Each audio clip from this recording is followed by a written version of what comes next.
డబ్బులు దానం చేయకూడదు అంటారు. నిజంగా దానం చేయకూడదా? స్టూడియోలో ఉన్నారు result oriented law of attraction coach విశ్వం విజయ్. విజయ్ గారు నమస్తే అండి. నమస్కారం అండి. హృదయ ఎవరైనా ఇబ్బందుల్లో ఉంటే ఇస్తాం కదా, హెల్ప్ చేస్తాం కదా. హ్మ్. మరి డబ్బులు దానం చేయకూడదు అంటున్నారు ఎందుకు? యెస్. విశ్వం విజయ్ గారిచే నిర్వహించబడే advance law of attraction class attend అవ్వాలి అనుకుంటే కామెంట్ సెక్షన్ లో ఉన్న గూగుల్ ఫామ్ ని ఫిల్ చేయండి లేదా డిస్ప్లే అవుతున్న నెంబర్ కి కాల్ చేయండి. అయితే ఇక్కడ దానం అంటే ఏంటంటే అపత్ర దానం అండి. అంటే హ్మ్. ఎవరికీ గూడా ఊరికే మనీని ఇవ్వకూడదు.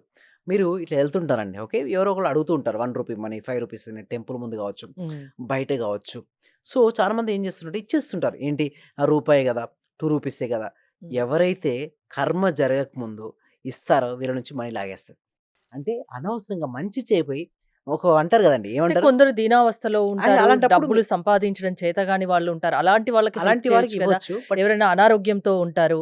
యెస్. అది హ్మ్. సెకండరీగా ఉంటది. అని చెప్తానది హ్మ్. ఫస్ట్. ఫస్ట్ ఇది అయిపోయిన తర్వాత నేను అది కంటిన్యూ చేస్తాను. అయితే ఎందుకు నేనంటున్నానంటే, సపోజ్ అక్కడ ఎలాంటి పనులు జరగట్లేదండి హరిత గారు. బట్ మీరేం చేస్తున్నారు అక్కడ? మనీ ఇస్తున్నారు. సో, ఎలాంటి పని జరగకుండా మీరు మనీ ఇస్తున్నారు. వాళ్ళు సోమరిపోతులు గావచ్చు, బద్ధకస్తులు గావచ్చు. ఓకే. సో, దానికి కారణం ఎవరు? ఎవరైతే ఇచ్చారో వారే గదా! సో, వారికి ఏమవుతదంటే మనీ బ్లాక్ ఏర్పడతాయి. సో, మనీ అనేది వాళ్ళకి రాదు. మీరిందాక అన్నారు ఏంటి? వాళ్ళు ఏం సరిగ్గా లేదు, అవయవాలు సరిగ్గా లేవు. అలాంటి వారికి సాధ్యమైతే మనీ రూపంలో గాకుండా వస్తు రూపంలో ఇవ్వచ్చు. హ్మ్. ఇప్పుడు వాళ్ళకేం గావాలి మేడం? First food. ఫుడ్ ఇవ్వచ్చు. అన్నదానం జేయొచ్చు కదా! హ్మ్. వస్త్రదానం జేయొచ్చు కదా! సో, ఆల్టర్‌నేట్‌లో ఏదైతే ఉందో మాక్సిమం అదేకెళ్ళాలి గానీ, ధన రూపంలో అంటే డబ్బు రూపంలో దానం గాకుండా, వస్తు రూపంలో దానం చేయగలిగితే మాత్రం ఎక్సలెంట్ అండి. హ్మ్. ఎందుకు నేనిక్కడ మనీ అంటున్నానంటే, మనీ ఎప్పుడన్నా ఒకటి ఎళ్తే మాత్రం ఏదో ఒకటి పని జరగాలి. పని జరగకపోతే ఏమవుద్దంటే యూనివర్స్‌లో విశ్వ నియమాలకు విరుద్ధం అది. అంటే మీరనొచ్చు, అతను ఏ పని చేసుకోలేడు గదా! ఏం చేసుకోలేడు అంటే, మీరు ఏదైతే ఇద్దాం అనుకుంటున్నారో అది వస్తు రూపంలో ఇవ్వచ్చు. అంటే లైక్ అతనికి ఒక డ్రెస్ కొనిద్దాం అనుకున్నారు. డ్రెస్ డైరెక్ట్ ఇవ్వచ్చు. లేదు తనకి ఈ ఫుడ్‌కు ఏది అంటదండి. హ్మ్. సో, అందుకోసమే అన్నదానానికి చాలా ఇంపార్టెన్స్ ఎందుకంటే, ఏది అంటనటువంటి ఒక దానం ఏంటంటే అన్నదానం. కడుపు నింపితే ఏమంటారు చెప్పండి? సంతృప్తిగా చాలు చా అనేది చ సపోజ్ మీరు ఒక హ్మ్. మనీ ఇద్దాం అనుకున్నారండి. ఒక బిచ్చగాడున్నాడు. సంతృప్తి ఉండదు ఎదుటి సంతృప్తి వాళ్ళకి. ఉండదు. ఆ! రూ. 5 ఇస్తారు, 10 ఇస్తారు. అతను ఇంకా ఇస్తే ఇంకా బావుంటుందంటారు. అవును. బట్ ఎప్పుడైతే మీరు అన్నదానం ఇవ్వడం మొదలుపెట్టారో, కడుపు నిండితే కడుపు నిండితే హ్మ్. దీవిస్తాడు. సో, అది కేవలం అన్నదానానికే ఉంది. అందుకోసం ఏంటంటే ఫుడ్ డొనేట్ చేయండి. సో, అది చాలా మంచిదది యాక్చువల్లీ చెప్పాలంటే.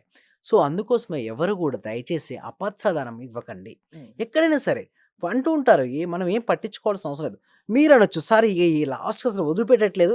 మరి ఇగ ఇవ్వకుండా నేను ఉండలేకపోతున్నాను. మరి అప్పుడు నేనేం జేయాలంటే" అప్పుడు మీరేం జేయాలంటే ఏదైనా ఒక పని సృష్టించండి. అక్కడ ఒక నీట్‌నెస్ చేయమని అక్కడ క్లీనింగ్ ఉంది. బాగా డస్ట్ ఉంది మేడం. సో, మీరేం జేయాలంటే క్లీన్ చేయమని జెప్పండి. అలా క్లీన్ జేస్తారు గదా! అక్కడ. అంటే పర్యావరణాన్ని అక్కడ హ్మ్. పరిరక్షిస్తున్నాడు. అంటే క్లీనింగ్ జేస్తున్నాడు. దానికి ప్రతిఫలంగా మనీ ఇవ్వండి. అంటే మీరు మనీ ఇచ్చేదే మీరేం జేస్తున్నారు? ఒక పని చెప్పి, ఆ హ్మ్. పని కంప్లీట్ అయినందుకు మీరు మనీ ఇస్తున్నారు. అలాంటప్పుడు ఏం గాదు. సపోజ్ ఎంప్లాయర్ ఉన్నాడు. ఎంప్లాయీస్‌కి సాలరీస్ ఇవ్వాలి. మరి సాలరీస్ ఇస్తే తను ఎట్లైనా ఎట్లైనా ఖర్చు పెట్టుకోవచ్చు. అతను పని చేసిన దానికి తీసుకుంటున్నాడు. సో, అలాంటప్పుడు ఏం కాదు. బట్ పని జరగక ముందు మాత్రం ఎవరు గూడా హ్మ్. ఎవరికీ ఒక్క రూపాయి గూడా దయచేసి ఇవ్వకండి. హ్మ్. ఏమి కాదు యాక్చువల్‌గా. ఎందుకంటే మనం చాలా మందిని చూస్తుంటాం. మా పార్టిసిపేషన్ చాలా మంది వస్తుంటారు. ఇలా అంటే దారిలో మీ పోతూ వల్ల ఇంకోరు సోమరిపోతులు కావద్దు. హ్మ్. కావద్దండి. సోమరిపోతు గాని, బద్ధకం గాని హ్మ్. ఇవన్నీ ఎలా వస్తాయంటే తయారు చేస్తుంటారు సొసైటీలో. సో, ఇప్పుడిప్పుడు ఇలాంటి మొమెంటమ్ వస్తుంది. రావాలి కూడాను కోరుకుంటాను. ఎందుకంటే చైతన్యం అనేది ఉండాలి. ప్రతి మనిషిలోనూ చైతన్యం ఉంటదండి. ప్రతి ఒక్కరు ఏదో ఒక పని చేసుకొని జీవించగలుగుతారు.